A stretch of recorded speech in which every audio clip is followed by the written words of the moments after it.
తెలుగు రాష్ట్రాల్లో వెన్నుపోటుకు brand ambassador ఎవరంటే గుర్తొచ్చే ఒకే ఒక పేరు నారా చంద్రబాబు నాయుడు. ఇప్పుడు తన యూజ్ అండ్ త్రో పాలసీని తన సొంత నియోజకవర్గంలోనే చంద్రబాబు అమలు చేస్తున్నారు. కుప్పం ఎమ్మెల్యే అయిన చంద్రబాబు ఏడాదికి ఒకసారి మాత్రమే అక్కడికి వస్తారు. అక్కడున్న నేతకే కుప్పం బాధ్యతలు అప్పగిస్తారు. అయితే తాజాగా స్థానిక నేతను కాదని స్థానికేతరుడికి కుప్పం బాధ్యతలు అప్పగించడాన్ని అక్కడి వారు జీర్ణించుకోలేకపోతున్నారు.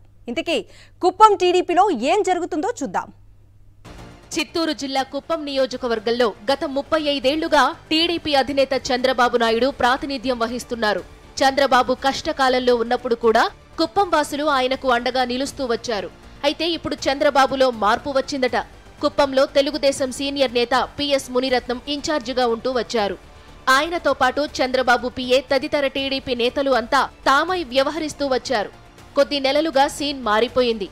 గత ఎమ్మెల్సీ ఎన్నికల్లో గెలిచిన ప్రకాశం జిల్లాకు చెందిన కంచర్ల శ్రీకాంత్ ఇప్పుడు కుప్పం టీడీపీలో చక్రం తిప్పుతున్నారు. ఆయన కనుసన్నల్లోనే మిగతా సీనియర్ నేతలు పనిచేయాల్సిన దుస్థితి ఏర్పడింది. చంద్రబాబు సైతం శ్రీకాంత్కే ఎక్కువ ప్రాధాన్యత ఇస్తున్నారని కుప్పంలోని తెలుగుదేశం నేతలు తమ అనుచరుల వద్ద బాధపడుతున్నారట. ప్రకాశం జిల్లాకు చెందిన నాయకుడికి ఇక్కడ పరిస్థితులు ఏం తెలుసని కుప్పం టీడీపీ నేతలు తమ అనుచరుల వద్ద చెప్పుకుని వాపోతున్నారట. గురువారం నుంచి 3 రోజుల పాటు చంద్రబాబు కుప్పంలో పర్యటించారు. ఈ సందర్భంగా స్థానిక నేతలు పార్టీ ఇన్ఛార్జి వ్యవహారాన్ని ఆయన ముందు ప్రస్తావించినా పట్టించుకోలేదని సమాచారం. నేతల పరిస్థితి ఇలా ఉంటే కార్యకర్తల పరిస్థితి మరింత దారుణంగా ఉందని పచ్చనేతలే చెప్పుకుంటున్నారు. 3 దశాబ్దాలుగా జెండా మోస్తున్న వారిని పట్టించుకోవడం లేదని టీడీపీ కార్యకర్తలు మదనపడుతున్నారట.